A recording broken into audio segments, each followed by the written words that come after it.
Hey, we're going live. We are live. We're live. Wow, it's been So a while. Top Podcast, episode 12. 12? Episode 12. Episode 12. We're here. It's been a long 2-week hiatus for us. We took a little break. We're definitely gonna dig into that. I'm your host, Under the DEITY, recording artist of several years. Originally from the 508. I'm out here living in Los Angeles, and I'm manifesting and actualizing my dreams by the day. And I'm here with my beautiful co-host, Divinity. I run a small herbal business called Healing with Divinity. I'm just happy to be here, be back. We took a little bit off, so I'm excited to get right back to it. We got a lot to talk about. We got a lot to talk about. A lot of internal, external changes in our lives. I know. Where should we start? Wherever you want. Wherever I want. How was your weekend? So let's go back. Let's start from when we left. So we did episode 11 of So Top Podcast. It was amazing. That was amazing. Shout out Dre Goldie for real. Shout out Dre Goldie. A lot of game, a lot of insights. I'm going to continue to tell you guys again and again and again to go back to that episode and just watch it. If you watched it already, watch it again. A lot of game for upcoming models, entrepreneurs, influencers, and a lot of game for the spiritual community. You know, that's one thing I really appreciated. Yeah, that was a really good podcast. The game for the spiritual community. It was super duper insightful. If you listen to that podcast, we did mention that we were going to Hawaii. Hawaii was amazing. A really good time. What was your perspective on Hawaii? What would you say? When you think of the Hawaii trip, what's the first thing that comes to your head? The first thing that comes to my head about the Hawaii trip, it allowed me to relax, in ways that I needed, but it was just hard for me to relax because I live such a busy lifestyle in LA. So it took me, I got to relax, but it took me a while to like really switch my brain to like full relaxation mode. I don't feel like I got to really. Really? Yeah. So why do you think that was? Because I'm live in LA and we live a lifestyle that's really hustle bustle all the time. So you feel like we're always so caught up in like the hustle bustle, which I completely agree. Like I feel like I really did enjoy our Hawaii trip. It was amazing. Shout out Tori, shout out Drew. I got a great tan. We got great tans. You know what I'm saying? Me being a Capricorn, I feel like I'm always doing something productive or always trying to do something productive with my time because I have big goals and big ambitions. And, you know, Hawaii really showed me that I am completely and utterly obsessed with finding success. Because I feel like when I found myself in a place where I couldn't necessarily make the moves that I normally would make on a day-to-day, I found myself stressed out by that. Like I was stressed at the fact like I couldn't do things. But my question for you is like, what does productivity mean to you? Because you were super productive that trip. You live streamed like every day. You made hella content. Like you were, like my eyes, that was productive. It was productive. That's a great question. What is productivity to me? Anything that brings me closer to my deepest desires. But I guess if we look at it by that definition, I mean, I was productive. You know, I live streamed. I made sure I got content. I was documenting. But I don't know. I feel like we have a lot going on. A lot that's going to be going on. You know, especially with BKO Fest. Shout out the illest label in the world, BKOSEASON. You know, happening in January. So we got a lot of work ahead of us with that. You know, booking artists, booking our DJs, securing the venue. We just have so much going on, like other businesses we're trying to start, other side hustles we have going on. And I just feel like just being in a beautiful ass island where like the weather's perfect every day and we're eating every day, I just feel like I haven't earned it. I feel like I haven't earned that type of relaxation. It's like, I don't know, 5 days in, we stayed for 9 days, but 5 days in, I'm just like, man, like, what am I doing? I don't have the life that I want to live yet. You know what I'm saying? Even though the life that I do live is amazing and beautiful and I appreciate it, but I just want so much more. you know. I feel like in life we need to have these moments where we're not as productive so we can appreciate and value the productivity we currently have. And 100%. I feel like maybe that was a lesson for you in that trip, was like you came back and you're like, I'm ready to go back harder and better. Yeah, true. That's how it did for me, at least. Yeah, I feel like sometimes you don't appreciate what you got till it's gone. You know the saying? Yeah. You don't appreciate what you got till it's gone. That's how I felt during this trip a lot, definitely. Yeah. Yeah, but you know, I appreciate it. You know, the universe, you're always in the right time at the right place, you know, so the universe is always, you know, even if you feel like it's not somewhere you should, even if you feel like you're not somewhere that you should be at a particular moment, you are. Yeah. And like, I feel like people do need to learn that you need to be wherever you are is exactly where you need to be in that current time in your life. Mm-hmm. Like the universe isn't going to give you something that you're not ready for. And that's like something I've had to learn recently, because going through so many changes, I realized, reflecting the past year, that I actually did realize and learn kind of through TikTok that the year kind of resets in October. And I definitely feel the energy resetting. Like going through my solar return, I felt like a lot of energy changed for me, and I had a lot of reflections during this past day, like yesterday. Like I'm like, whoa, like I have so many reflections going on, where I had 2 types of different educations this year. Like my path life number is 7. So if you're listening to this or watching this, look up your path life number, because it'll help you direct yourself in life easier. So since mine is 7, I'm meant to be an educator. I'm meant to study and try to always find like the realizations in life, even though I might never find the answer. But I'm just like a person that likes to study and read books, and I felt like, oh, I forgot what I lost my train of thought during that rant. Hey, don't mind me, y'all. I'm eating some chicken wings right now. If you hear me, some crunching. I lost my train of thought during that rant. It's all good. We could tap in with the comments real quick. What up, Beanie? Beanie said, "Welcome back, y'all. Appreciate you, Beanie. I think Beanie joins every single episode. I know. Thank you so much, Beanie. Like, Beanie, if you're ever in LA, like, hit us up, gang. Honeymoon in the building. Silk Takiyanka. Hey, Honeymoon, if you're watching right now, could you actually drop the Silk Talk live stream link in the Discord? I'd super duper appreciate that. I have you as a mod. I have Honeymoon as a mod on my my Discord. I don't know if y'all know. What's that mean? A mod is kind of like it's short for moderator, and it just gives them like extra features and stuff like that. Shout out Honeymoon. Oh, I remembered my train of thought. Let's get it. Okay, since I had 2 different types of education this year, I went back and forth between plant medicine and learning how plants heal the body to like yoga practices. So there was a time where the 2 of those educations collided and I had to choose one. So I chose to continue the path of plant medicine, or like using plants to heal the body. And I finished that schooling, and now I'm catching myself at a point where yoga is coming back to me, because I became a yoga teacher, but I didn't get to teach any classes yet.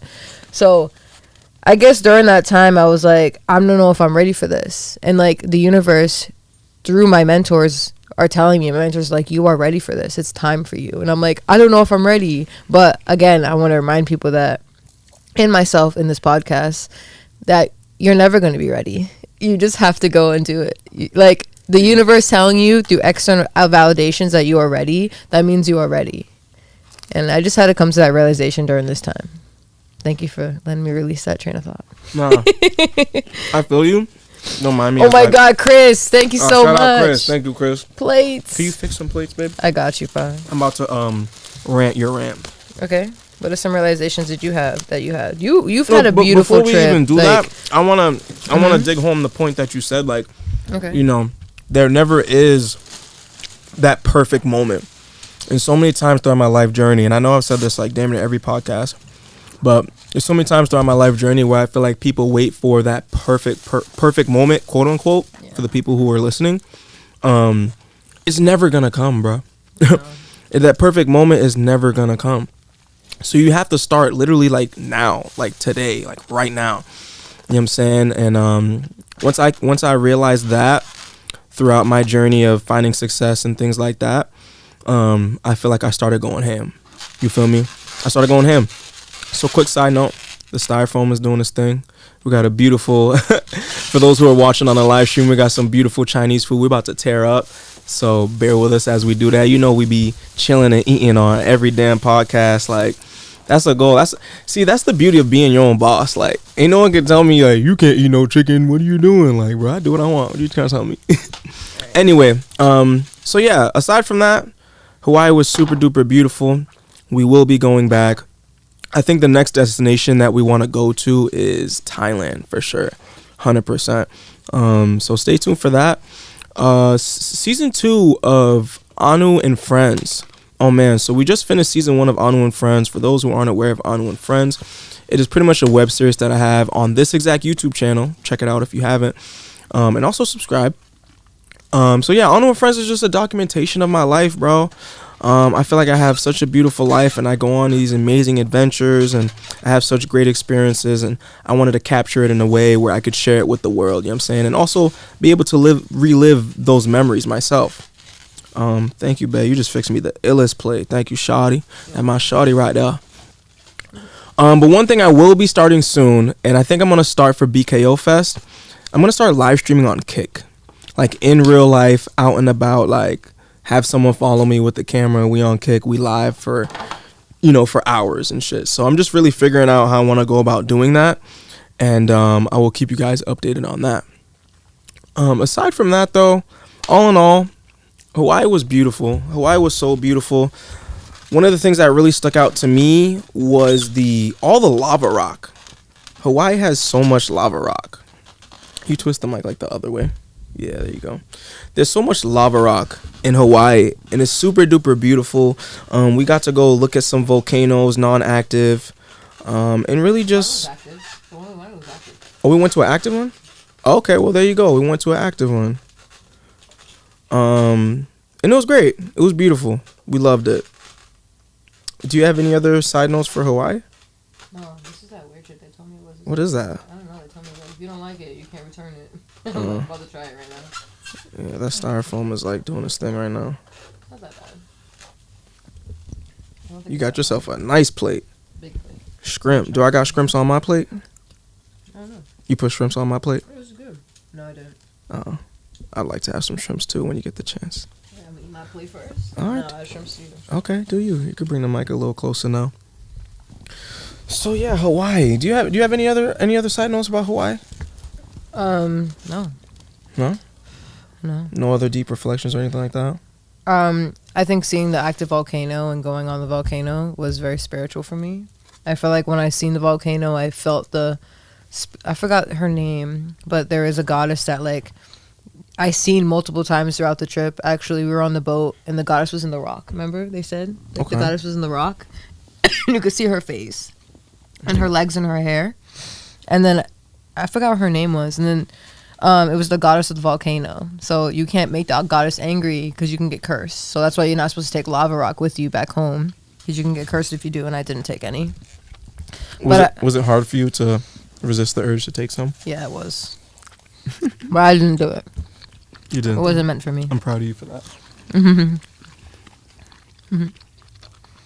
Aside from all that, though, one thing I will mention, I do feel like, I guess like 5 days in, I did notice like my energy.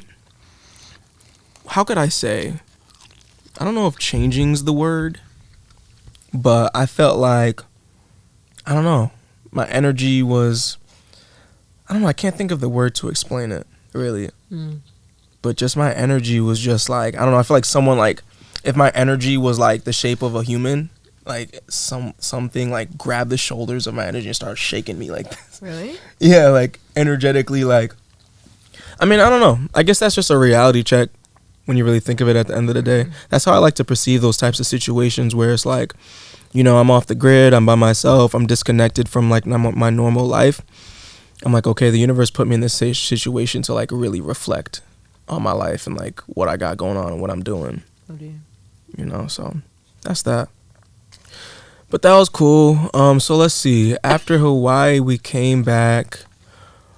A lot of self-reflections on Hawaii, though. What happened? I'm trying to think a timeline wise of what happened when we came back. I went right to work. Oh yeah, you went right to the grind. Yo, The grind's crazy. The next day. I got off the plane and then it went right to work. Like the next day, like 8:30 to 5:30. And then I had the weekend off though, which I got to relax a little bit. Then I went right to work, and then I have 2 jobs, so I had to like work like a 12-hour shift, which was crazy. And I did it the day before my birthday, and I would not do that again because I was so tired. Lesson learned, huh? Yeah. That's all right. We hustles on this side though, so we figured it out. LA is not for the weak. Nah, definitely not. That was cool. And now let me think. So after that leads us up to this weekend, right? How long have we been back for now? Has it been a week? Yeah, it's probably been a week. Okay. After that led up to this weekend. Okay, so you had your B-day. Mm-hmm. You had your birthday. I had a great birthday. Was it? I had an amazing birthday. Don't mind me as I'm grabbing right now. Yeah, it definitely seemed like you What really had podcast do you know that like you eat while you're like in the podcast? Is that considered rude? Like, let me know in the comments. I'm sorry, we gotta eat, y'all. We have really busy, active lives. So do you. You know what I'm saying? We're gonna continue to dig into that. So yeah, you had your birthday. It was good. I had a really good birthday.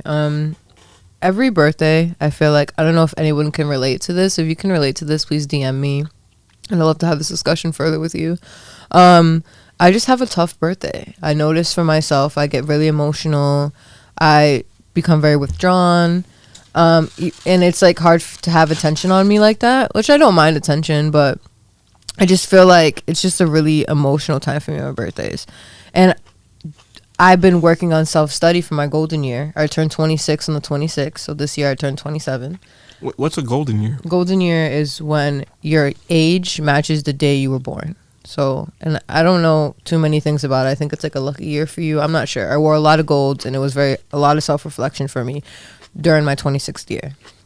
But now that I turned 27, I definitely feel a little bit of a maturity around me, but a different type of maturity, which I enjoy. I feel like I went to this underground event yesterday, and I feel like last year or like a couple months ago when I was like going through a self-realization and self-study, I didn't appreciate the energy of the underground scene when I was like evolving. I feel like I was like, oh, like this isn't my vibe anymore. I'm about plants and nature. Like I can't be an underground scene right now.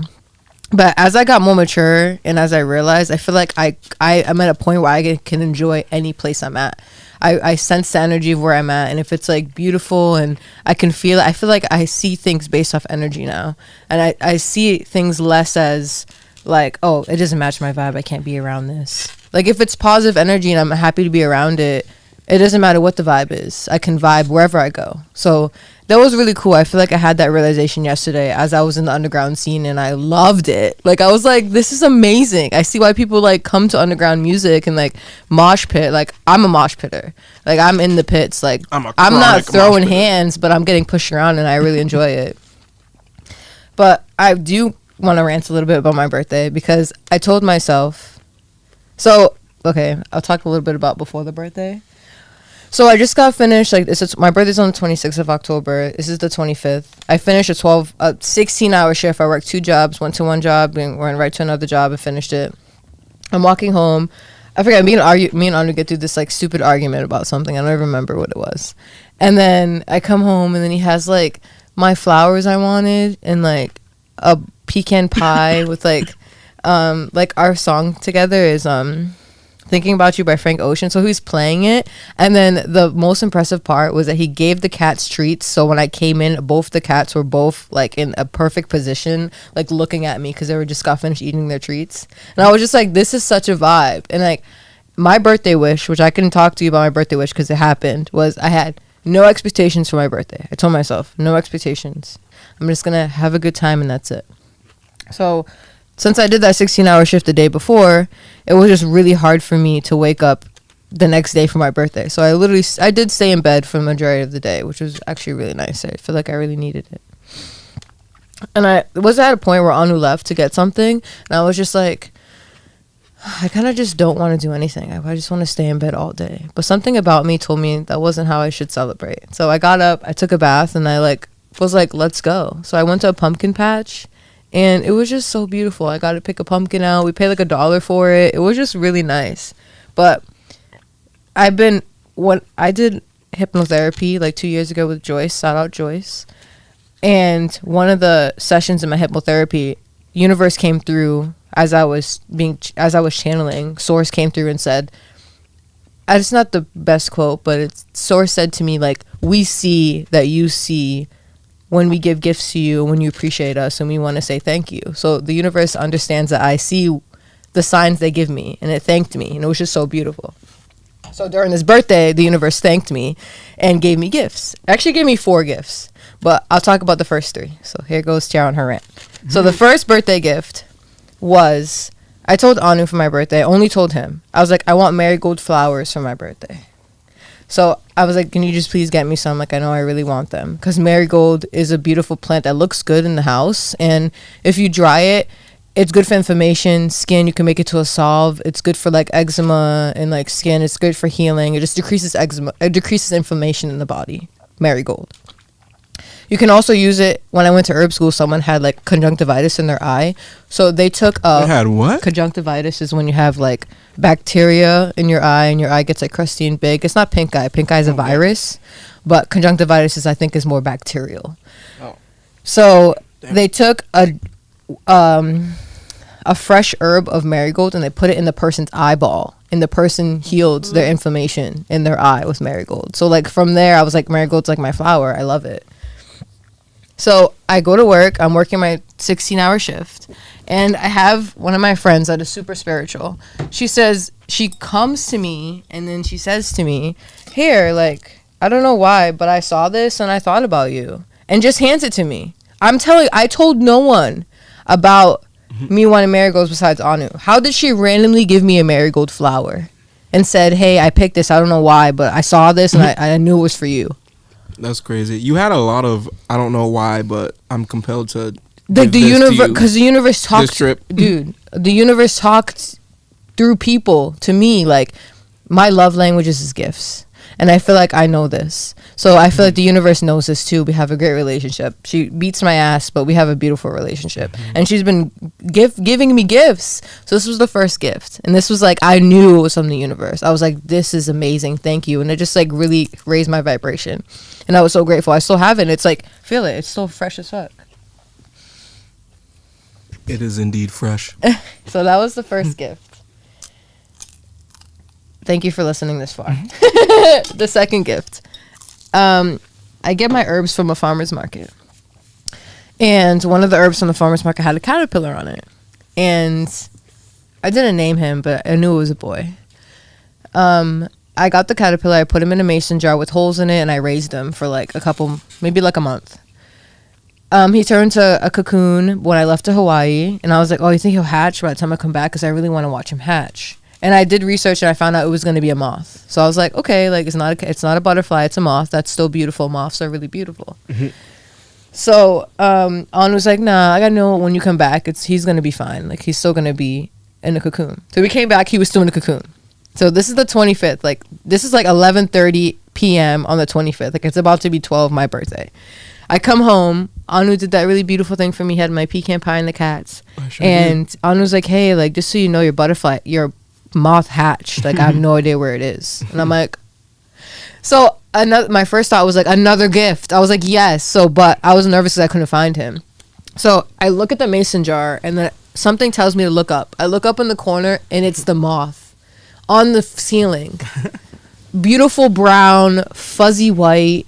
And he was just like, oh my God, it was just so beautiful. And I'm like, Anu's like, okay, like, it's a moth, so you shouldn't just have him in the house. You kind of have to let him go. And a part of me, another self-study, was like, no, like, he just hatched. Like, I can't let him go. Like, I raised him. Like, he waited for me. It's my son. It's my baby. And, like, I was, another huge part of me, which I feel like was the bright light in me, was like, no, like, it's time for him to go. He needs to be in nature. You raised him. It's time to move on. You need to learn to let go. So I was like, okay.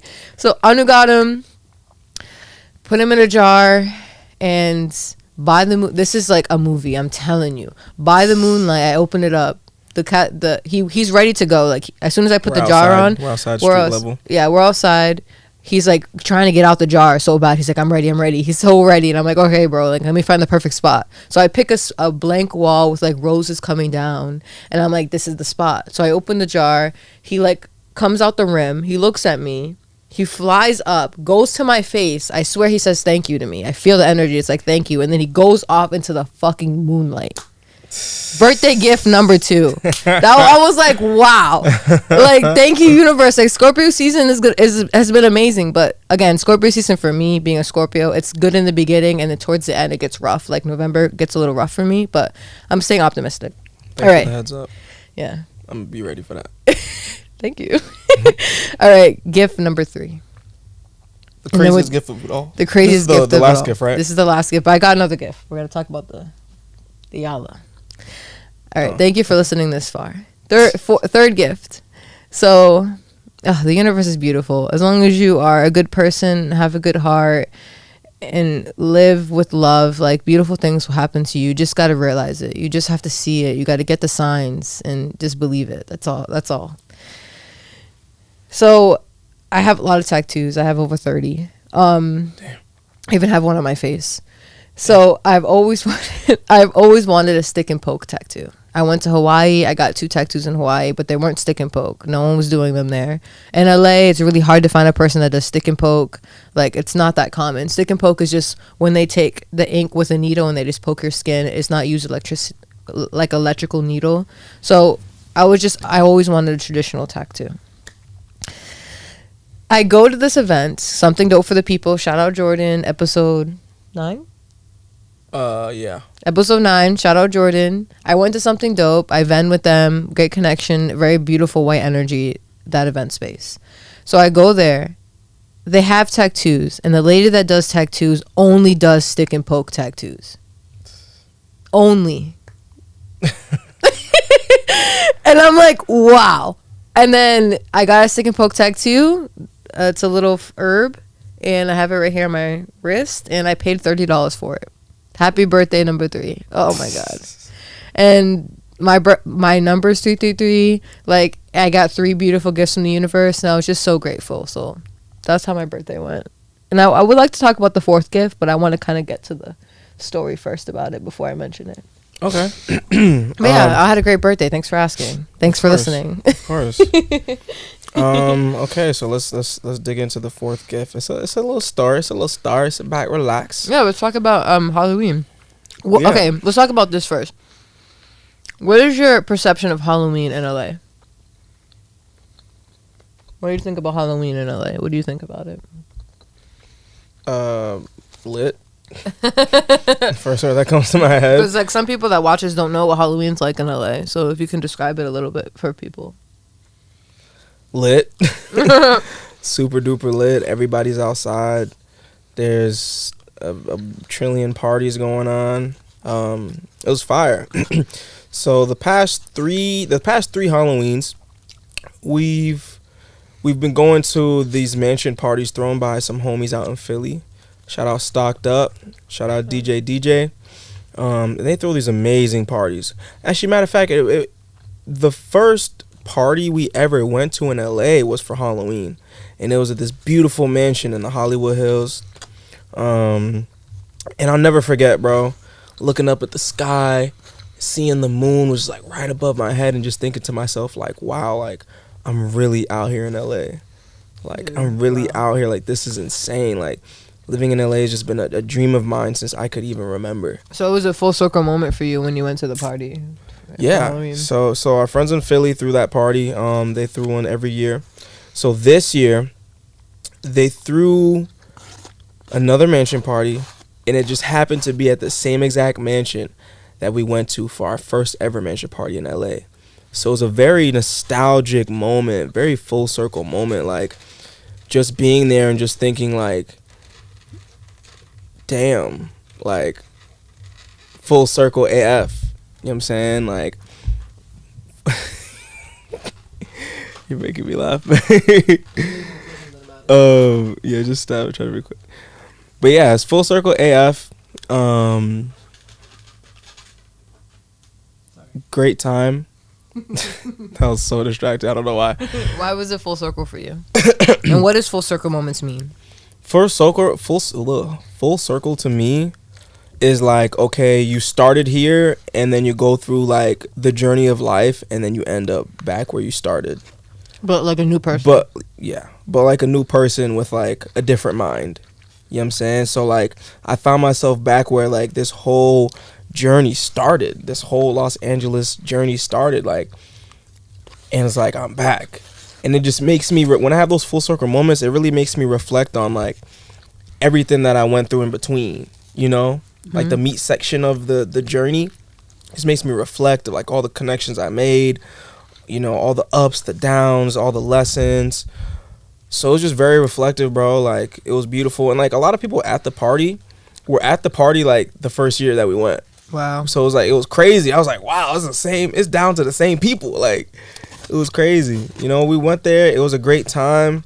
As always, you know, stocked up those amazing parties. And then we actually had some friends who were back into the city, like downtownish area. And they had a music showcase that they were throwing. So like, you know what? We showed some love to Stocked Up, had a nostalgic moment. And then we dipped up out of there and we decided to make our way probably like 30 minutes down into the city. And we've been doing that, like, I don't know. It's been actually kind of lit. We've been going to 2 to 3 parties, like, when we go out. A night. Yeah, like, not every night, but... Yeah, not every night, but I mean within a night. Within a night. Yeah, we go to a couple events, which has actually been kind of cool, because, like, sometimes you go to an event and you're like, oh, I don't know how long I should stay. But if you're going to another event, you kind of judge it your own. And it ends up having the night go by really quick, too. But I've been really enjoying going to that with Anu, like going to multiple different events and like catching the vibes, like going to different dimensions, literally. Yeah, and it just makes me think like, damn, like we really tapped in. That's the beauty of it. It's like, man, like when we first went to that mansion party, like we was just there all night and went home. But this time we went there, showed love, went to a whole different vibe, and it was a whole different vibe. Like the hills of LA, you know what I'm saying, compared to like the streets of LA. It's like, man. Yeah, it was like completely different. And it's funny because I'm sorry to cut you off. It's okay. Used to it. Yeah. Actually, I'm going to let you finish your thing.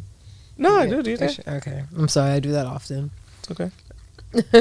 I'm raised by a very powerful woman that just cut men off. So I tried to like catch myself when I do that. Damn, I forgot the point I was trying to make. Oh, there you go. So we made our way back to LA. We're in downtown. The vibes changing, and like downtown was lit. You know what I'm saying? I never seen downtown that lit. This is probably like what, almost 12, not almost 1 a.m. So it's like 12 and some change. Yeah, downtown like is super lit at this time.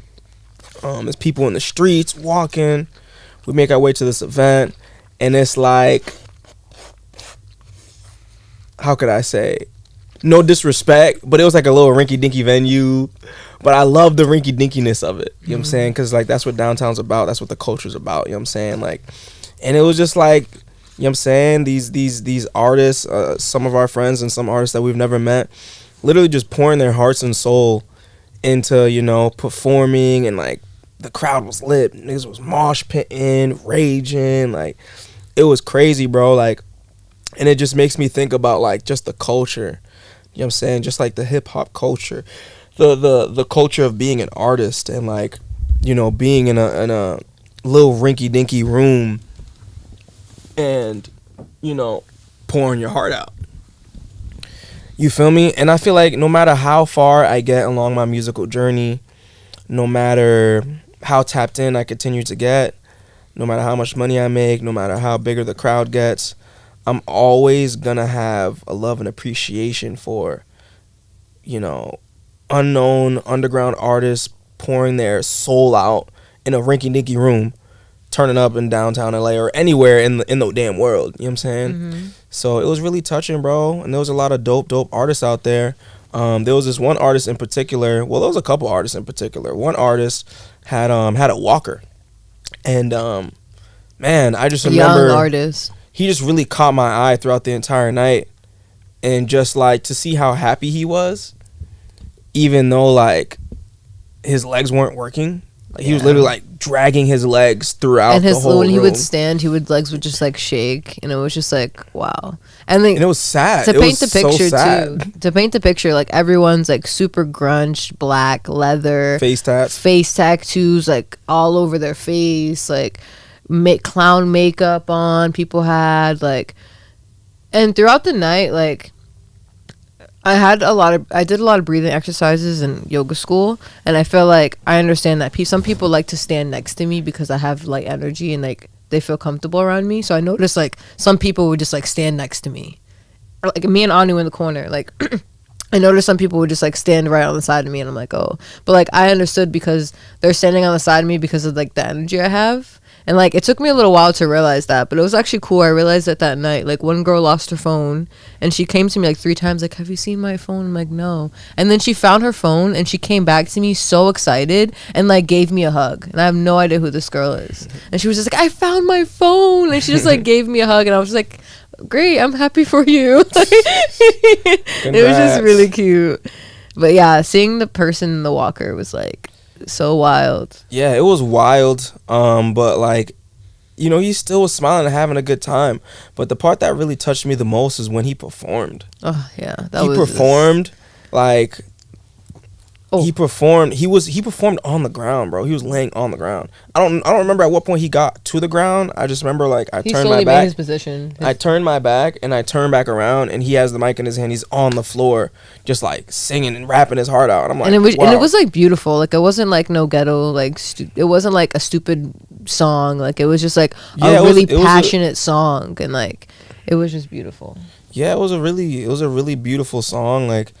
The production sounds super amazing, and like he was just pouring his heart out, like just laying. Like he had one point he just laid completely like on his back, and he was just singing, and I'm just like, wow, like, and people around him like turning up. Yeah, they're hype. Like, it was so beautiful to watch. They're fucking with the energy. Yeah, and he finished his song, and then like I remember everyone around him like they like grabbed his arms and they were picking him up and they were like bringing him to his walker and getting him his legs right and stuff, and I was just getting hella emotional. And I'm just watching this cute. And then like they all come together and like people start taking pictures of them, like they did like a group photo, and everyone just seems so happy, so real, so raw, like tatted out face tats, like loving life and loving the moment and appreciating like what life has to offer, you know what I'm saying? And to see him like he could have stayed home that night. He could have been like, man, like I'm in this messed up situation, I'm not going outside. He could have just sulked in his misery, but like he didn't let it hold him back, which I thought was so beautiful.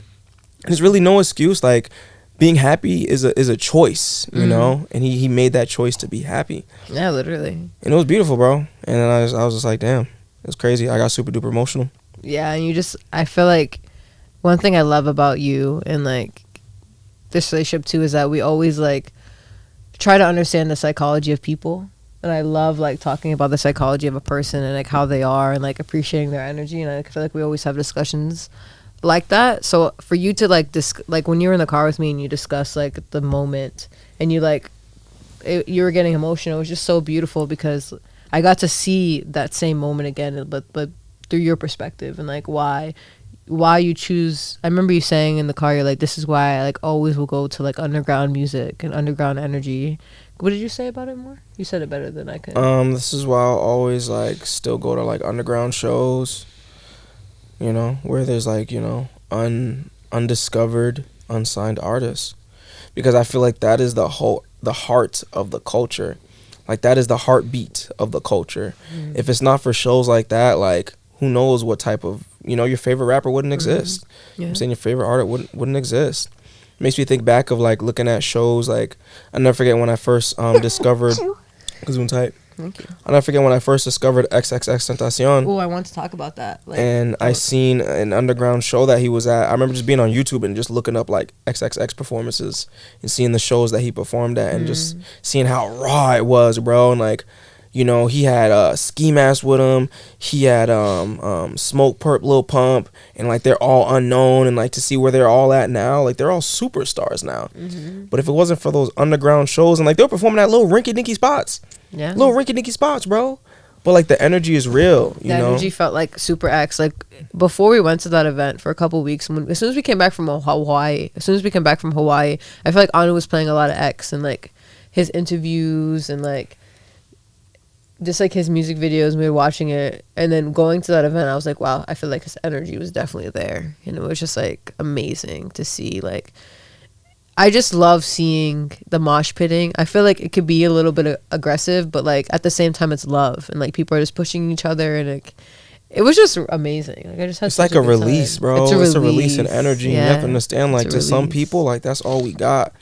You know what I'm saying? Some people, that's the only way they have to release their energy. Oh, yeah. Like who knows? Like the beauty of it is like everyone coming together to just have a good time and just express in whatever way it is, whether it's performing, singing, dancing, pushing people. Like the mosh pitting was crazy. It was two dudes like literally grappling each other, bro, like whipping each other around, but like they were smiling at each other and just having like just fun. You know what I'm saying? So it's just a beautiful thing, bro. And like I said, no matter how far I get in life, I will always show love to those communities. And even us being there, like I kind of feel like we were A&Rs in that motherfucker. I felt like an A&R definitely, but like we both, like I help you with your record label, but we both run a record label, and like we've had artists that we've put on and paid for their performances and put them on literally, and like we're mentors for people. And flights that we bought flights for people. We have helped people with music videos, helped people with music. Like I've given my own money to help like the record label, and like I'm always like so grateful to do that, because I feel like I'm putting my efforts into something that someone I believe in. So like we are A&Rs, like we see artists and we do help them. So it was just cool to be in that moment. But I want to also do you have anything to finish up with this topic before I like talk about something else? It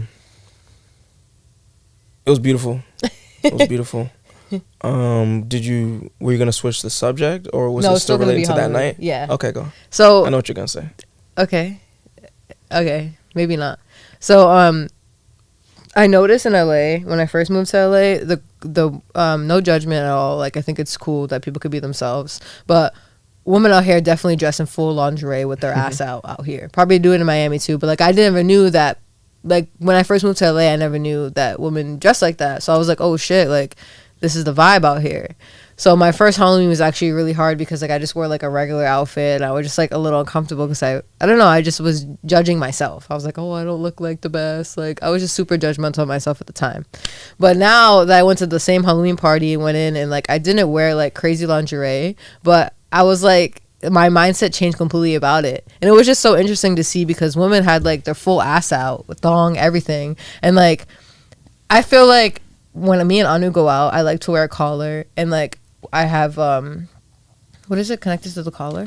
A leash. I like to wear a leash, and like Anu holds a leash, and like we're a little bit BDSM-y, and I really like that. I've always like, sometimes we go out and I just love wearing my leash. So it was just funny so because I'm sorry. That's just sexy. I'm glad you like it. I just really like it. Sometimes I go out and I like to wear my leash. I love wearing my leash. It's like so fun, especially underground. Like when we were in the underground scene in New York, I just didn't feel comfortable enough to wear my leash yet. I feel like East Coast is not.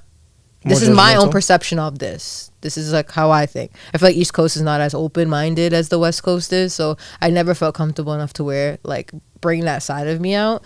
But on the West Coast, I was like, let's go. So we've been to a lot of events, and like it was just interesting, because even though people were out with their ass out, I feel like people were so in awe about me wearing a leash, and I was like not even in lingerie like that. I wore like a skirt, like, and it was just so interesting to see, because I feel like society is so numbed by how people dress and how people are, that when you do something that's a little bit out of the norm, people are like notice it a lot more. And it was just so interesting to see. I had multiple people come up to me and be like, "Are you like have a leash on?" Like, and it was just like so interesting to see, because like I don't think about that. I'm just like, okay, like this is just how I am and who I am. Like I'm not thinking anything of it, but it was just like an interesting thought I had. I was like, oh wow, like people are noticing this, but like other people are out here like fully ass out, and like it's like normal.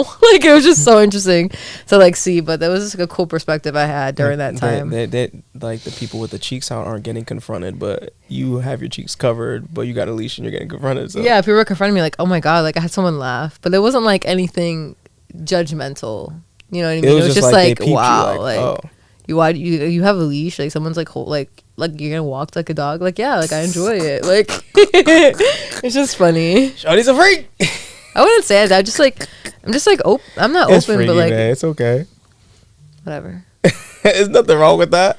You a freak for your man. That's how more girls should be. Girls be freaking for everybody else. Like that, but I just think it was cool. But I want to talk about the other thing now. Shout out Cult of Prophets. I see you in here, my boy. Hey, be sure to subscribe. Appreciate everybody watching right now. Now I want to talk about the last and final gift I got from the universe. I brought it with me. That's good. So last Halloween, I'm gonna get a chicken wing for this one. Last Halloween at this event that we went through by the same people. Shout out Stocked Up. I was hanging out with our friend Rachel. We had her on the podcast, episode 6. Yeah, episode 6. Episode's hella right. Episode 6 with Rachel. She gave great perspectives on the Bay, and Drew was on that too. So we hung out with her, and she could drink way more than me. I'm like a little girl from the East Coast in a small town. Like, she's from the Bay. Like, she can hold her liquor, but I cannot hold my liquor. So she gave me some shots, and I literally blacked out that whole night. Like, I puked my brains out. I fell asleep in the corner. Like, I was just like, they had to walk me and drag me to the car. Like, it was so bad last Halloween. So this Halloween, I had to regain myself. I only took a little shrooms, and I was like drinking a little bit of soju, and it was just like, it was fire. So last Halloween, I was a witch. I feel like I've been a witch every Halloween because I am a witch. So I just had to be myself. I'm being myself. So I had a staff, and I paid like $40 for the staff, and it had like a beautiful purple ball on top of the staff. And then Rachel was like, oh, like I used to play with staffs when I was in high school. We used to throw them up. So she throws them up. She throws my staff up in the air, and it falls on the floor and cracks, and it breaks. Damn, and she's just like, oh, I'm sorry. And I'm like, damn. So I was going to hit her up. If you're watching this, I was going to hit her up this Halloween and be like, yo, Rachel, like, where's my staff? Like, you broke my shit. You didn't give my shit back. Like, what the hell? So this cool ass guy performs. His name is Baby G. So we have a friend called Bebe G, and she's an artist too, beautiful artist. Shout out Baby G. So this guy's name is Baby G, and he's performing. Technically means the same thing, just in English. Yeah. So hers is in Spanish. Baby. Yeah, Bebe means baby. So Baby G, the guy, is performing. He has a dope ass. Like, it gave me X vibes. Like, the energy. Like, it was just dope. Like, he performed super well, and it was like hard. So, and then he like, we're leaving the party. The underground party ends up being in a fight. Like, people are yelling at each other. It ends up being like a little bit of a fight. It was crazy. You're mad 'cause I don't want you. Yo. So we ended up leaving, and then we're walking out, and then Baby G, literally the guy, is in a Corvette, and he's like, says to Anu, like, oh, hey, do I know you? And Anu's like, oh, wait, do I know you? I think I follow you. So they're talking to each other, and they're getting their IGs, and like Anu's like, yo, I need to have you perform at our event, BKO Fest, coming in January. BKO Fest, man. Stay tuned for BKO Fest. So he pulls out a staff, and then Anu's like, hey, is this hey, you lost your staff last year. And the guy's like, oh yeah, here. You want it? He's like, here, this is for you. And he hands me a fucking staff. Let me go get it. Hold on.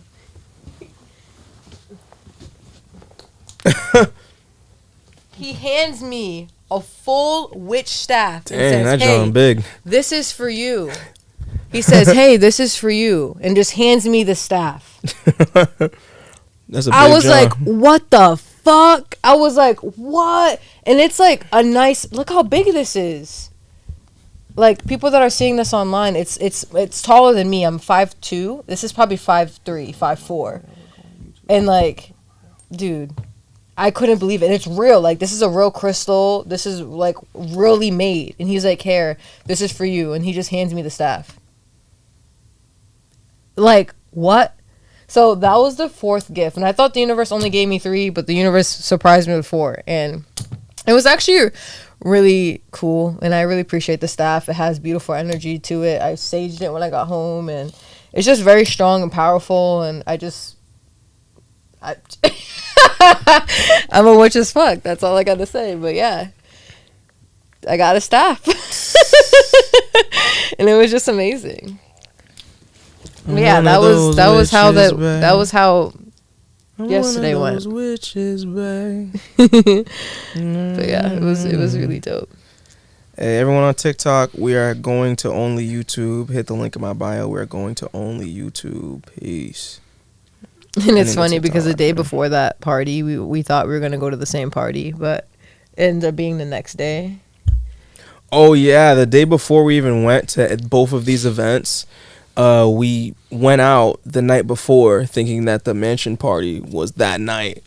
And it ended up not being that night. I called my DJ friend who's spinning for the party. I was like, yo, bro, can you send me the ad? He's like, yeah, I got you.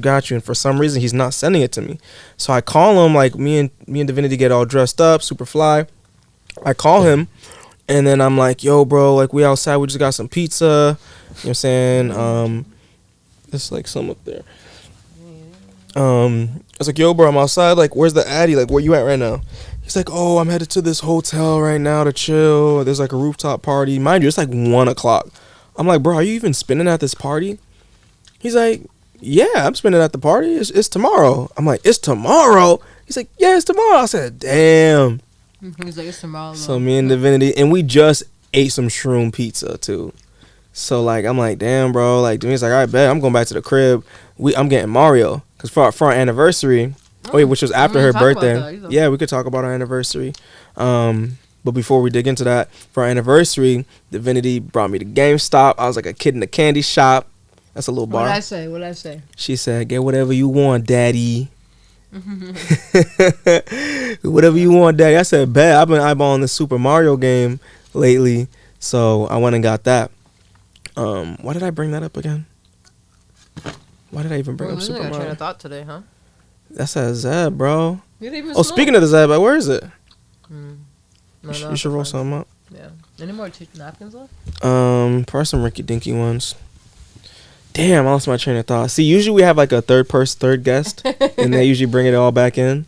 I guess we'll just go right to our anniversary then. Anniversary was right after Divinity's birthday. Yeah, because for some reason we were very young. When we were young, Divinity's best friend told me to ask her out on her birthday, and I was going to, but for some reason I couldn't find her that whole day. The universe was looking out for me. Facts. So the next day I seen you, and then I asked her out. So she has her birthday, and then our anniversary is literally the day after. So for our anniversary, it was super duper lit. We got some shakes. Oh my god, talk about the massage spot. We got some shakes to start the day. We drove down to Long Beach. Divinity surprised me with some massages that she had booked for us. We went there. It was a couples massage too. I love couples massages. Yeah. The best kind. What do you like about them? Just because you're not by yourself. You're with like whoever you go with. Mm-hmm. You know. So we went there. It was great. The room was a little sus. It looked like one of those rooms that give you happy ending after. Yeah, it looked like a happy ending type spot. Of course, like I go on Groupon, but it was like good service. But Groupon got them deals. I've been a Groupon hole lately. Yeah, so we out there, whatever. They massaging us real good. They did a real good job. They start with our back. Everything's going great. The hot stones were hot as hell. I'm like, they're laughing at me because the hot stones are too hot for my sensitive skin. Then they flip us over. So they flip me over, and then, oh my god, dude. The lady's massaging my face, and all of a sudden she's like, you know what that says? I was like, I know what? I'm like, I know what says. She's like, on your face. You know what that says? I'm like, yeah. I'm like, it says numb. And then she started laughing and started speaking some Chinese and said something to the other lady that was fucking massaging Divinity. And they were like, Moomy, and then they laughed. I'm like, what the fuck? Next thing you know, the lady that's massaging Divinity is like, oh yeah, it says no feelings. I'm like, oh yeah, no feelings, numb. They're like, you have no feelings? And then Divinity was like, you got a tattoo that says you got no feelings, but you was damn sure feeling them hot stones on your back. And everyone's so laughing, funny. Bro. Everyone's dying. Because he did not like the hot stones. He's like, it's too hot. And she tried it like 3 times with him. He's like, no, it's still so hot. Bro, so it was just like so funny. That John was hot, bro. Women have a different pain tolerance, bro. Women will take a shower with like the skin about to fall off y'all bones, bro. Like, it's crazy. You know what I'm saying? So they're all laughing and stuff. And then she says, Moomy is how it's pronounced in Mandarin, which I never knew. So I was like, oh, okay, Moomy. And it always feels good when I meet someone from China who confirms my Chinese tattoo. Yeah, so he actually has this It's tattoo right on his face. Like, yeah, it's right on my face. Right under my right eye. Right eye. And it says "num" in Mandarin. And the reason I got it was XXXTentacion. He had the same tattoo in that same spot, but it was red and it was in English and it said "num." The meaning that I gave it, though, is not that I don't have feelings or emotions. That's what people kind of just assume, which is rightfully so. I guess it's kind of appropriate for the definition. But my definition for it and its meaning for me is that I'm numb to negativity. I'm numb to bad energy. I'm numb to things that don't serve me, don't serve my greater purpose. Yeah.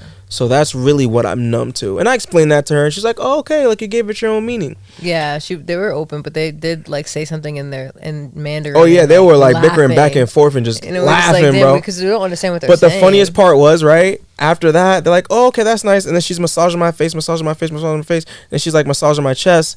Next thing I know, because we had they put like a wrap over our face. They didn't put it over mine. Okay, they put a wrap over my face, like a heated towel wrap.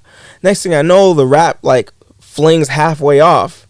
I'm like, did she just half take this off my face? But it was weird because I felt both of her hands on my body. So I'm like, how did this come off my face? I'm going to say that right now. So Divinity's masseuse walked over to me, took the rag off my face to see my test. She's like, oh, let me see. I need to see. And I looked at it to confirm what it said. She's like, oh, wow, Mimu, ha. Yeah, because she said sometimes it's not written right. She was saying that. Like, sometimes it's confusing. So they need to make sure. So they tested me, you know what I'm saying? Even the lady asking me if I know what that means, like, she didn't even say what it meant. She's like, do you know what it means? You got my language on your face. Do you know what this means? But, I passed the test, man. I knew what it meant. It said what it said. I knew what it meant. Confirm. You know what I'm saying? So, you know what I'm saying? I'm legit out here. They be doubting me. You know what I'm saying? But I feel like sometimes foreign cultures, like, if they see you tapped in, like my parents, whenever you speak Creole, they be like, oh, wow. Like, it catches certain cultures off guard when they see, like, you understand their culture or, like, a word or, like, things like that. Yeah, they get excited. But I never knew how to pronounce it, though. Can we talk about, like, after we tipped them?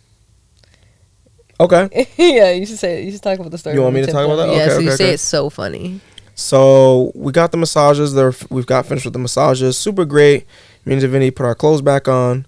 We're discussing the tip. You know what I'm saying? Should we say the tip? Yeah, we gave. Yeah, we decided we did $15 each. $15 tip for each. So it was $30 in total. Basically $20 each. So I'm like, yo, this is good. Divinity's like, yeah, that's good. That's fair. I'm like, yeah, that's fair. You know what I'm saying? I think it's fair. I think it's fair. On top of what we paid. Yeah. So then I go outside, and then like there's like a whole extra lady. So they're both looking at us, and there's an extra lady, and they're like talking, and they're saying, and I'm like, Mimu. That's how you say it? Like, yeah, Mimu. I'm like, okay, cool. And we're just like small talking.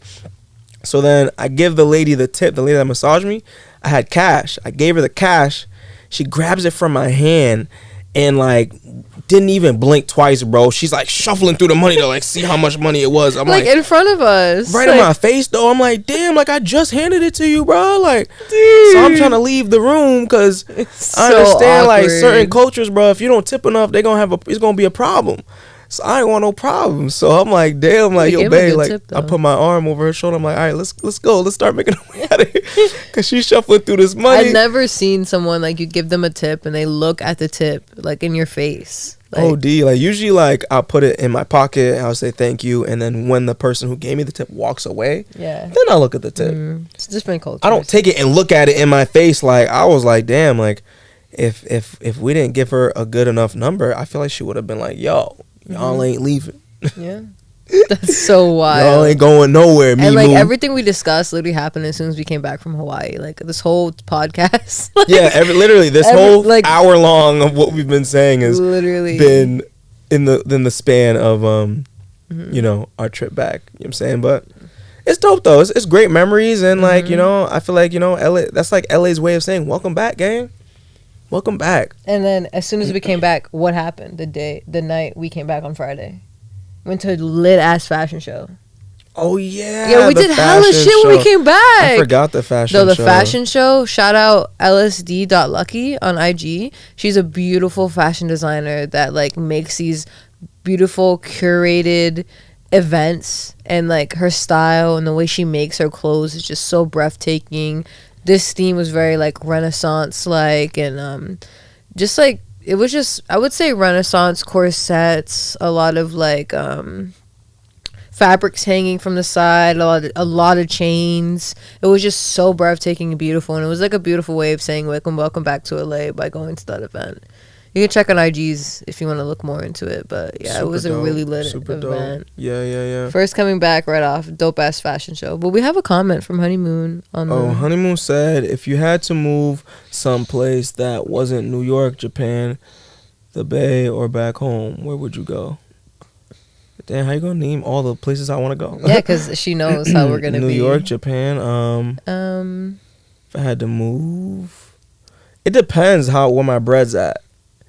If I got hella bread, I might go to Prov. Yeah, but that's kind of back home. Bread. You can't say that. It's a little bit if I had to move, that means you ain't got no choice. Or I might go to Florida. Maybe. Florida, somewhere near the city. Prov is lit just because there's like stuff I really want to build out there back in my hometown, or I don't know.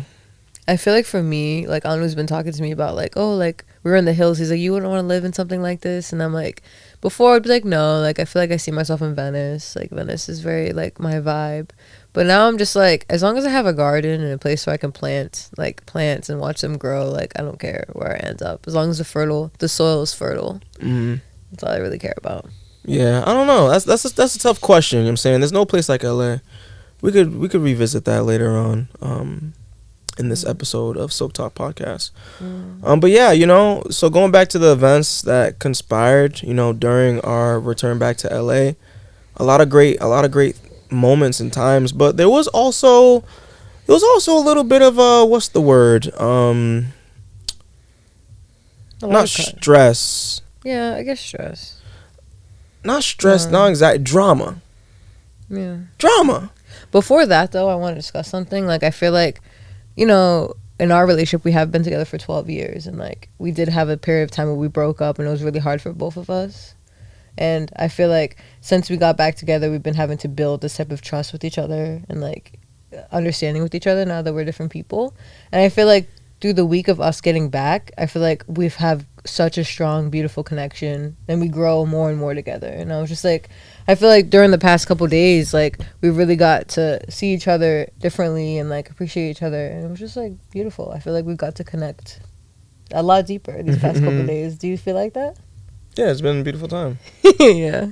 But yeah, I just wanted to discuss that because sometimes, like, when a couple breaks up and they decide to get back, it could be really hard for like both of them, and they can bring that trauma back in. It could just be a tough time, but having to like heal yourself and like heal the trauma that you brought into a relationship.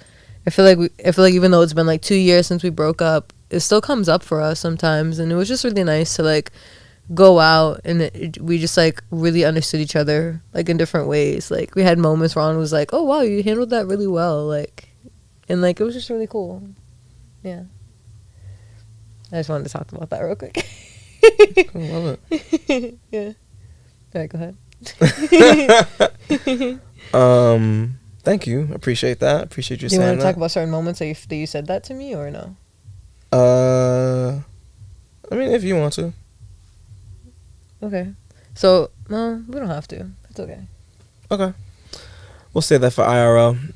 But getting back to this drama.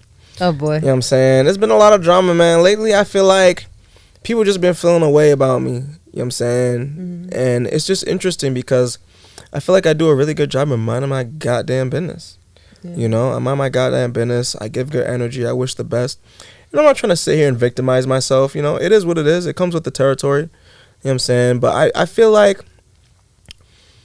people oftentimes find my energy very threatening because I feel like my energy is so powerful.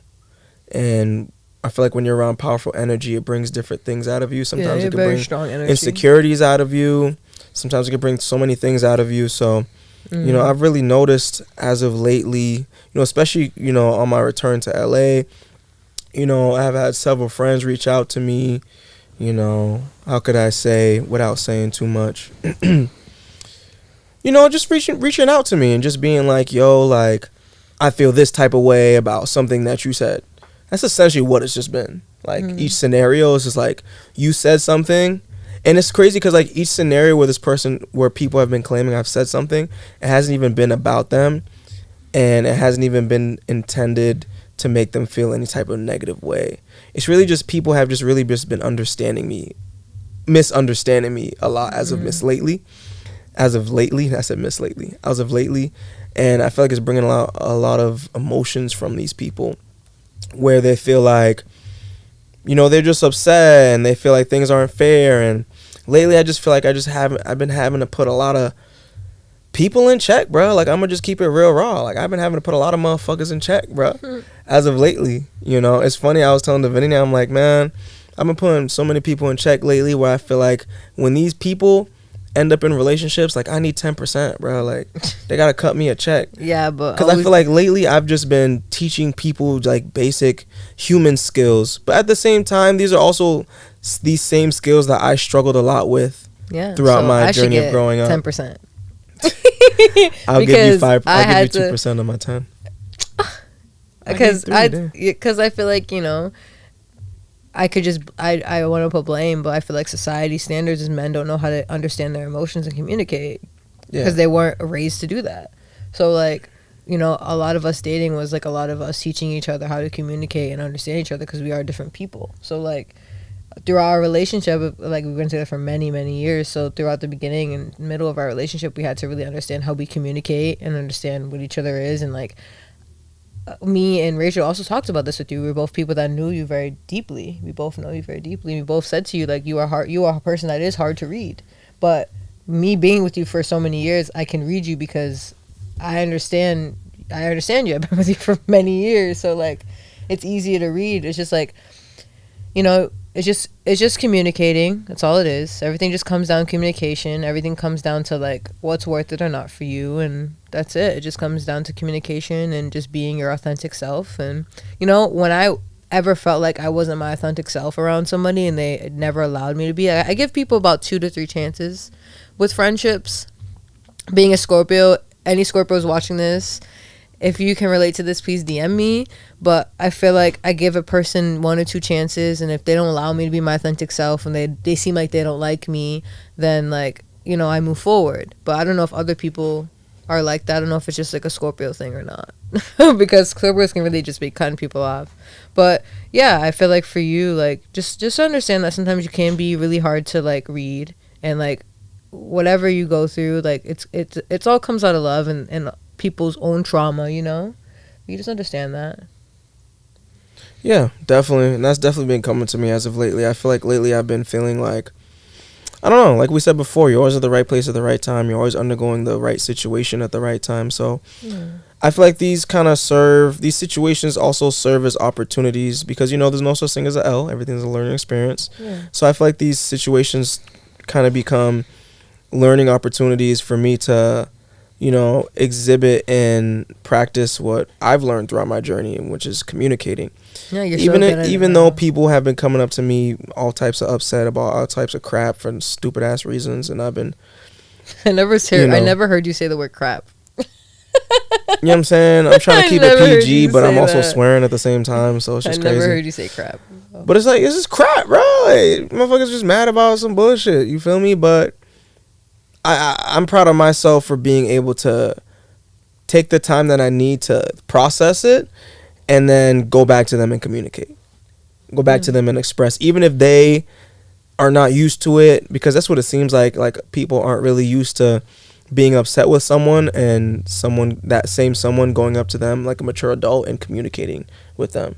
I feel like a lot of people are used to the yelling, used to the, the name calling and the petty shit. Where it's like, or like not talking. Yeah, the ghosting or the no talking. Like not talking about it, like just letting it go. Because it's easy, and me too though. Yeah. I'm very used to that as well, but I feel like it's important to be able to have those tough discussions, you know what I'm saying? Because a lot of these people, like, they're my genuine friends, you know what I'm saying? And I look at them as family, and if someone is my friend and someone is my family, like, I feel like at the very least they deserve me to try to open up communication, a line of communication for them to talk about and express, what's going through their head. And at the same time, like, it's also teaching them, like, this is how you, express how you feel, like, when you're upset with someone. I feel like I'm teaching them this, Yeah, well, everyone learns at their own everyone lives at their own pace, and it can't be discussed unless you talk about it. And like maybe most people don't take the time to talk about it. But there's also the part of where it's like, it's annoying. It's like, it's just annoying for me, like, you know? But you had your past life regression, and what was one of the reasons why you came on this earth? To study humanity, to study your own self. Like, you're a Palladian. Like, this is something that you have to deal with, you know? Like, being a person that was a Palladian in one of their past lives, where you study humans and you decide to become a human, you're gonna have to, you know, go through those things. Yeah, and that's becoming more and more apparent to me, which is why, like, I'm even taking the time to, like, hit these people back and reach out and, like, communicate and express, and not just, like, ghost them. You feel me? Yeah. And it's challenging at times. I'm not gonna lie. It's challenging at times. Sometimes I'm like, man, man, get better at that. This person is insane. I don't know if I want to deal with this. But at the end of the day, you know, all you could do is just spread love and just give love, whatever possible way that is. Yeah, that's what it should always be. And also understanding as well, like, you can love someone from far away, and you could also love someone and not, like, have to be their friend. You can love someone and not be their friend anymore. Yeah, you can. You don't think so? I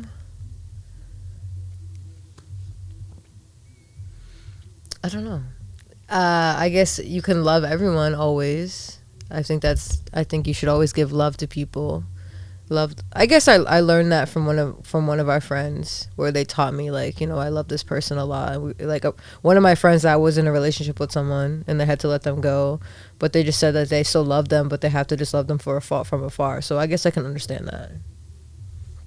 Yeah, but with friendship, it's like different from relationship. So I don't know. I guess kind of not. The only difference between friendship and relationship is, like, you're just fucking someone. You're more intimate with them when you're in a relationship.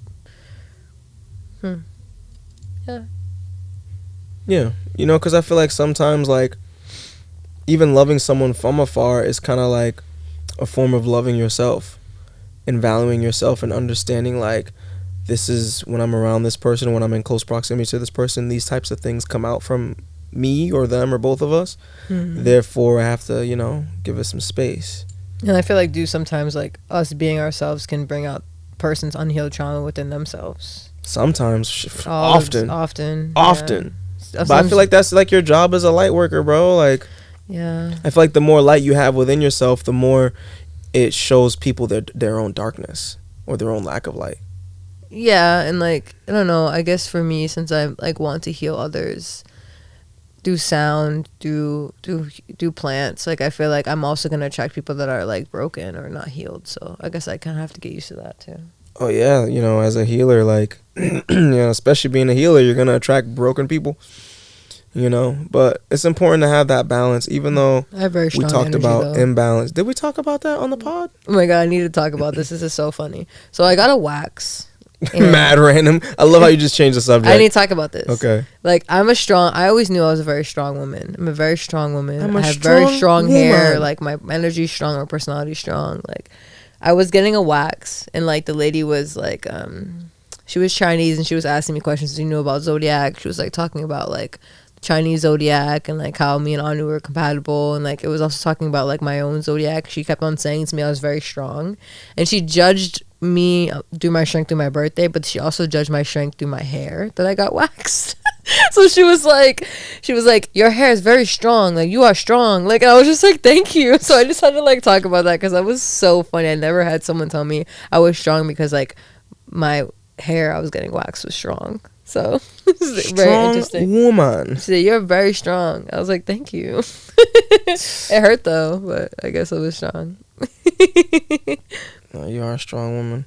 Back in the day, you used to be able to do 13 pull-ups, shawty. I know. That wasn't me. We're gonna get you back up there. Looking forward to it. Looking forward to it.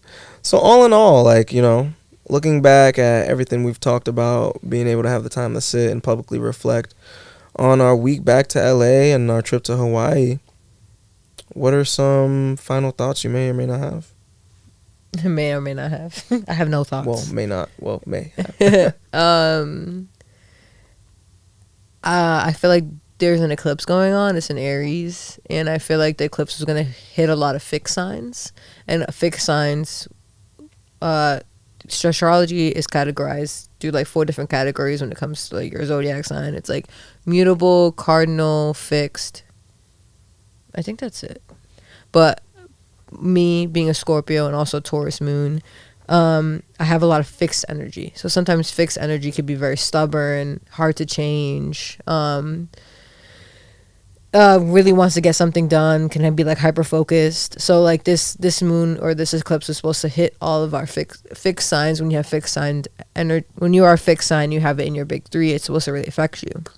And I feel like for me, I feel a lot of change within me. I'm able to like, I'm just saying this now, I feel like everyone's always changing, but for me, I'm able to like, I've done a lot of self-study, and it's been showing through the Scorpio season. When your darkness and your shadow comes, I feel like I'm walking with my demons, and like we're together with it. It's not like I'm battling them. It's like I see that you're there, and I understand you, but I am also my own light. And like I felt myself walking with my staff, like with my demons, like we got this. Like you're not gonna be against me, or I'm against you. We're in this together. So I feel like that's at a point where I'm at right now, and it actually feels really good. I feel like I have a lot of light energy. I feel very light.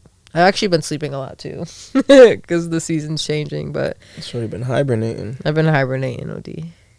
Yeah. But what about you?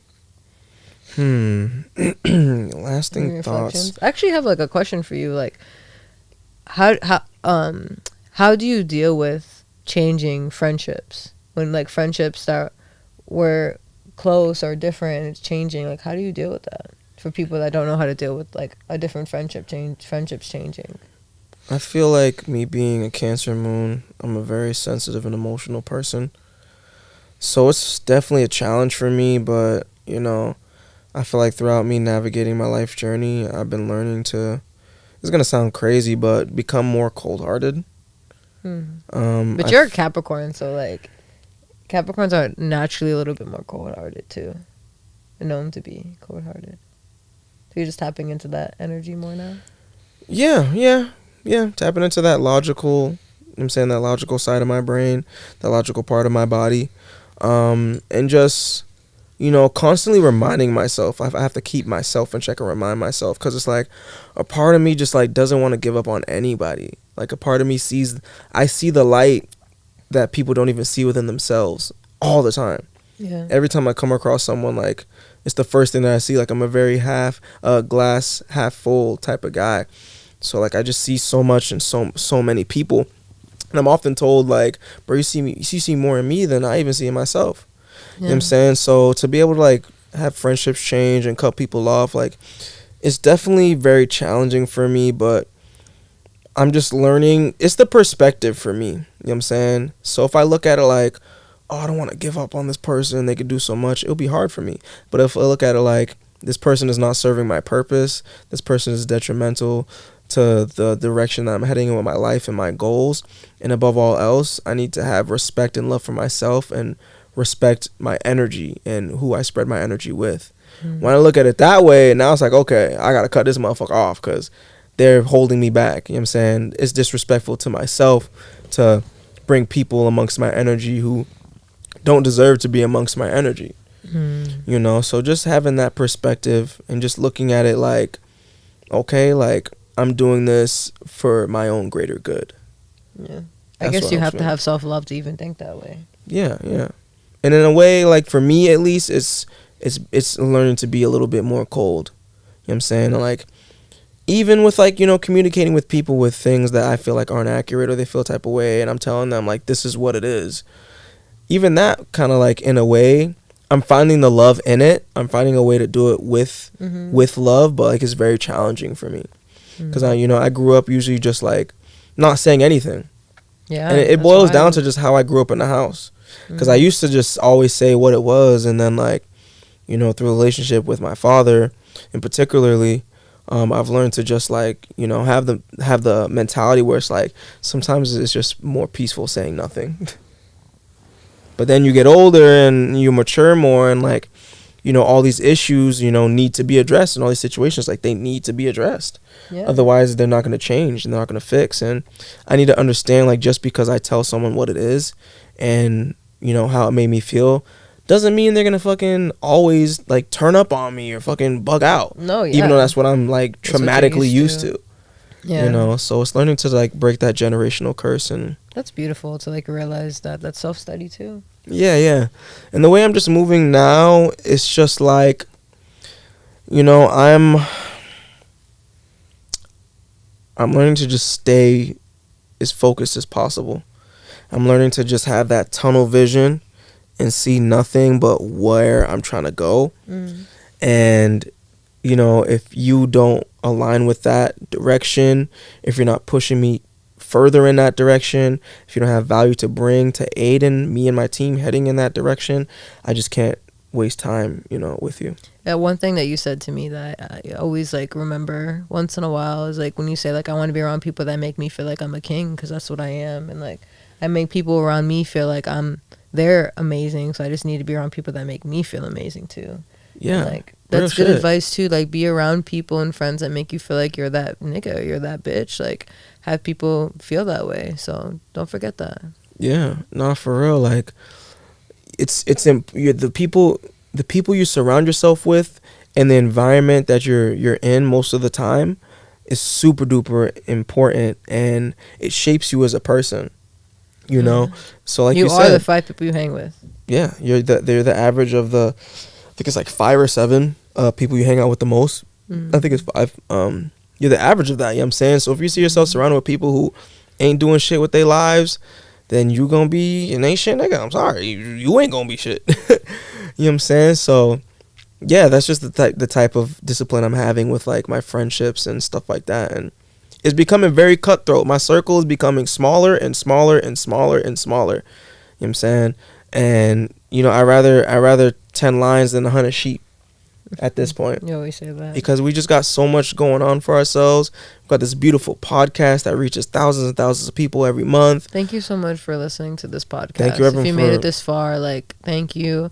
You're so appreciative. After we're done, we're going to do a little meditation. So, go ahead. Shout out Mixed Recording Studio, by the way. Shout out Mixed Recording Studios for allowing us to have this podcast here and just allowing us to speak and be our authentic selves. Like, shout out Mixed Recording for real. Yeah. And like those, like that's another example of like the type of relationships I'm trying to foster. You know what I'm saying? I'm trying to foster these types of relationships where like I can have a podcast, and you know what I'm saying, I have a beautiful space to shoot my podcast, and you know, I have people on my team, I have producers, I have engineers ready to work. Like I'm on go mode, bro. I'm on go mode. I don't got time for the drama. I don't got time for anything that isn't aiding what I got going on, bro. If you don't have any value to bring, I'm sorry, I don't got time for you. You know what I'm saying? And like, I wasn't always that way. I used to love just making friends and just hanging out and all this stuff, but I'm just completely and utterly obsessed. Like I said earlier, I'm completely and utterly obsessed with finding success. May that bring you far, and may you find the balance in that. But you want to talk about the unbalance, right? Oh yeah, the imbalance. A beautiful take that I learned as of recently. You know, I feel like I always preach a lot about balance, and in a lot of ways, you do need to have balance.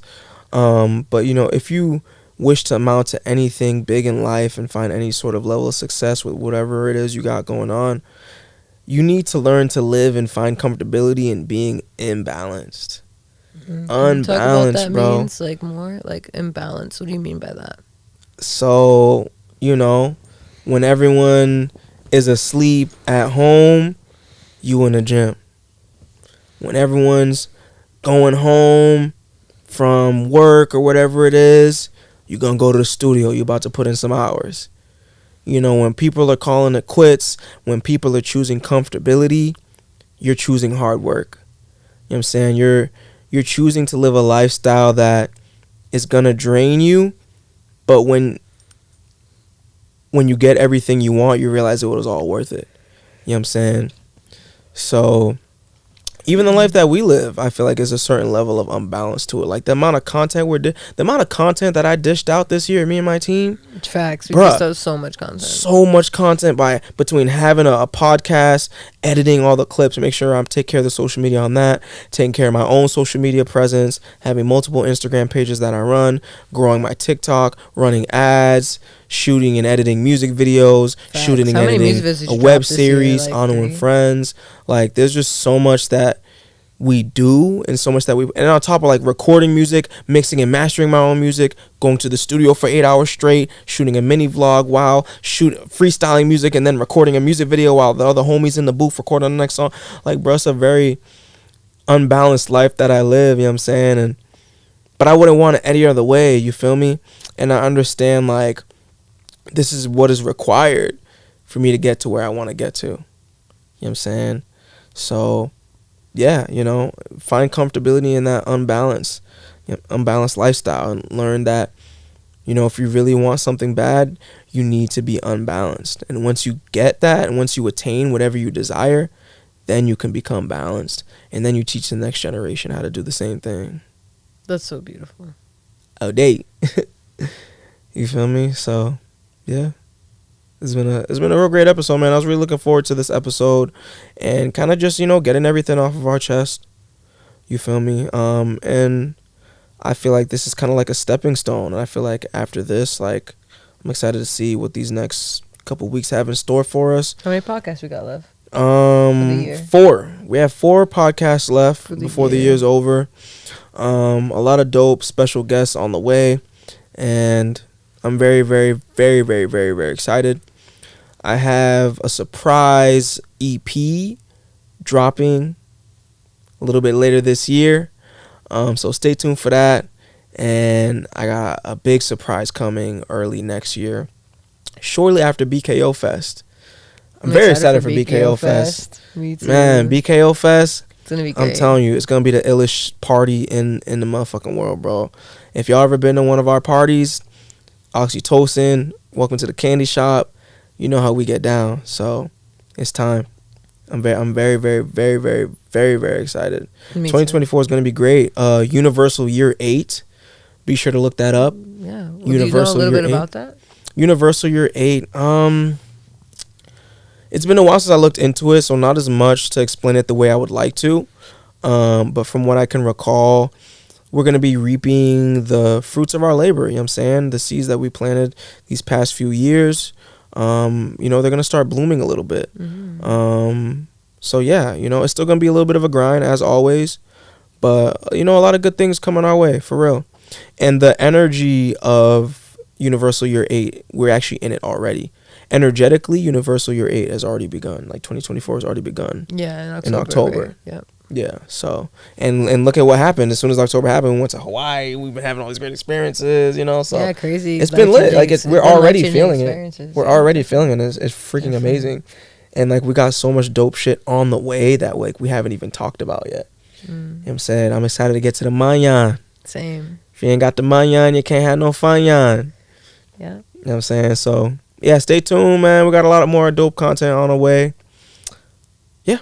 Yeah. I feel like for me, Healing with Divinity took a short break. Anu was very upset with me taking a break from the website, but it's just something that I needed to do right now for myself. Needed to take a little break, restock on herbs, get my herb room situated a little bit more, and just I got new bottles for face sprays. Face sprays has been really hard for me.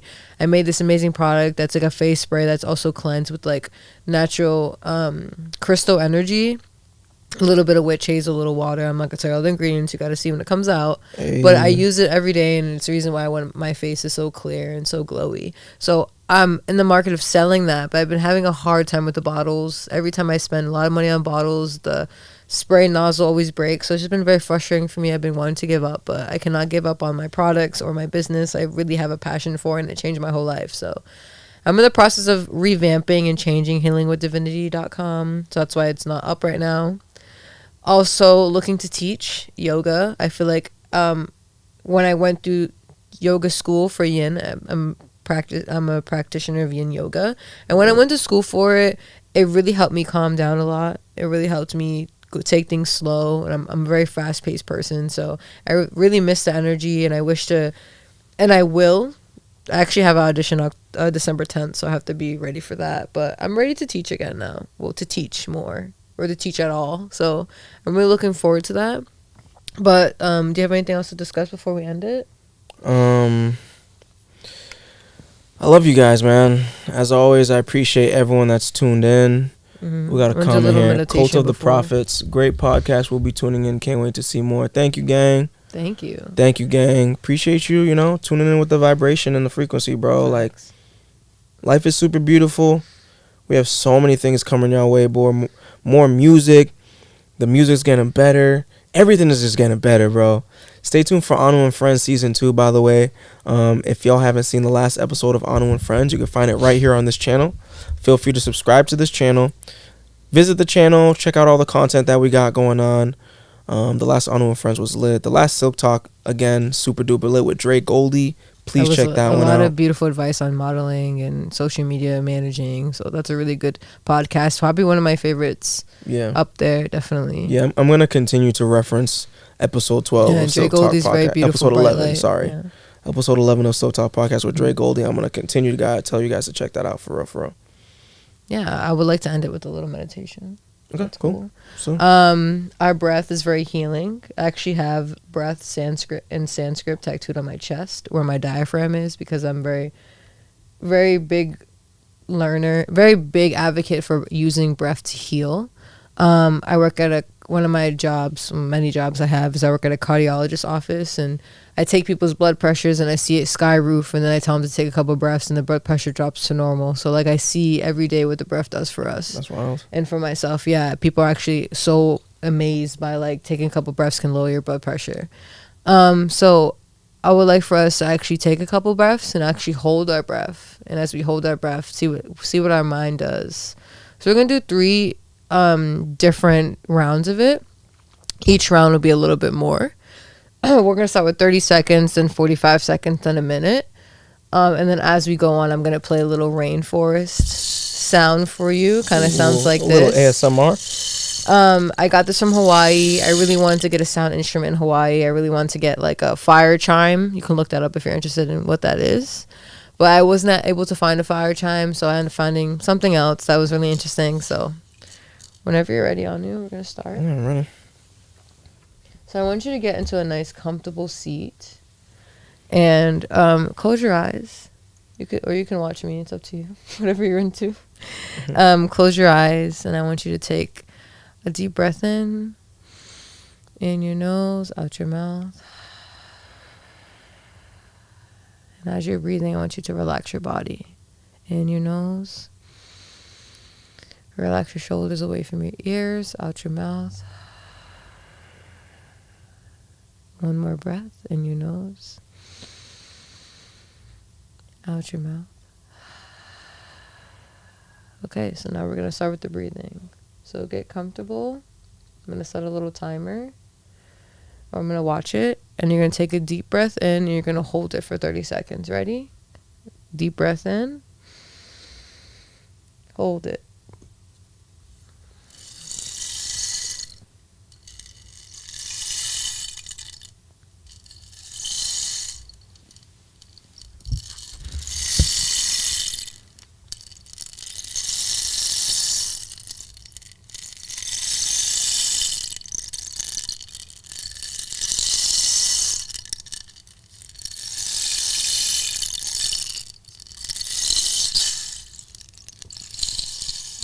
Okay, release the breath out of your mouth. How did that feel? Whew. Was it hard? A little bit. Okay, if you feel like... How long were we holding it just for? 30 seconds. Oh, that was 30 seconds? That was only 30 seconds. I felt like it was like 15. So now we're going to take a couple regular breaths and get yourself situated. Get yourself more comfortable. And we're going to hold it for a little longer this time. We're going to do 45 seconds. Was this too distracting, the rain? Or No. No, you liked it? Yeah. I just wanted to make sure that the sound was going in the mic. Yeah, okay. Ready? So we're going to take another deep breath in and release it too right now, and then we'll start. Ready? Deep breath in. Exhale out the mouth. Exhale all your air. Empty your lungs. We're going to take another deep breath in. We're going to hold it. Ready? Deep breath in your nose. Hold it.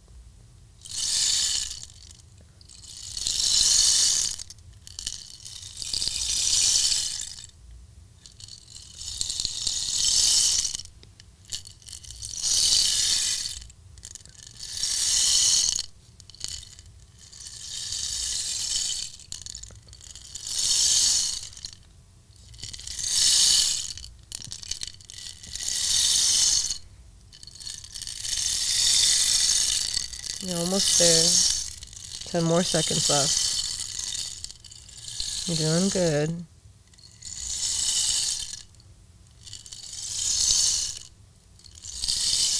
Three, 2, 1. Release out your mouth. I want you to understand that when you hold these breaths and you have the paranoia in your head, don't think about it. You are not going to let yourself pass out. You will be fine from holding your breath. So I want you not to have any worries or issues about it. We're going to hold it for a long time this time. I'm actually going to hold it too. Again? One more time. You do as much as you can for this one. And we're going to hold it for a minute. And we'll see. How long did we just do? We did 45 seconds. Damn. So we're going to hold it for a minute. And then I want you to study what you're thinking about as you feel that intensity of holding your breath. Because the average person can hold their breath, I think, for 2 minutes or a minute and a half. So you're not hitting that. So don't worry. So we're going to do it one more time. I'm not going to put... Should I continue with the rain? It's up to you. I guess I will for it. But I also want to do it too. More. All right. So one more time. You're going to take a couple deep breaths in.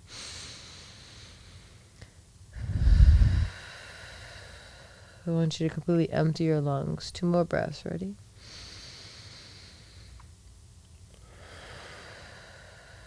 All right, one more breath.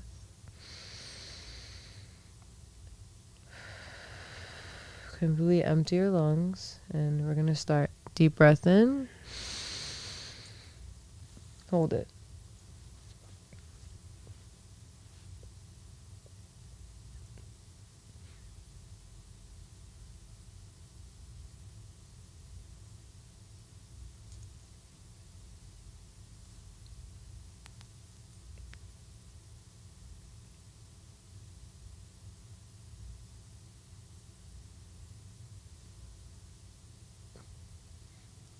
Halfway.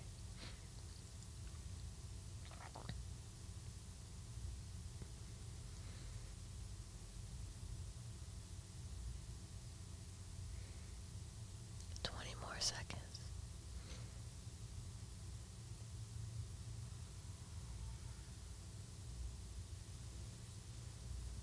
10 more seconds.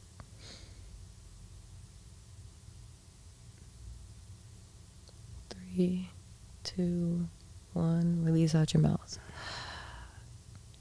If you did it, amazing. If you had to stop, that's okay. If you had to breathe again. But thank you so much for listening to Silk Talk Podcast. This is episode 12, where we had our own discussions and just us two this time. I hope you really enjoyed it. And you got to connect a little bit more deeper with us this time, just getting to know us and ourselves. And thank you. Appreciate y'all so much. Once again, I go by Honor the Deity, your Silk Talk Podcast host. This is Divinity, your Silk Talk Podcast co-host. Hey. Take care, y'all. Until next time. Until next time. How'd you feel holding your breath? The last time I definitely couldn't do it. No?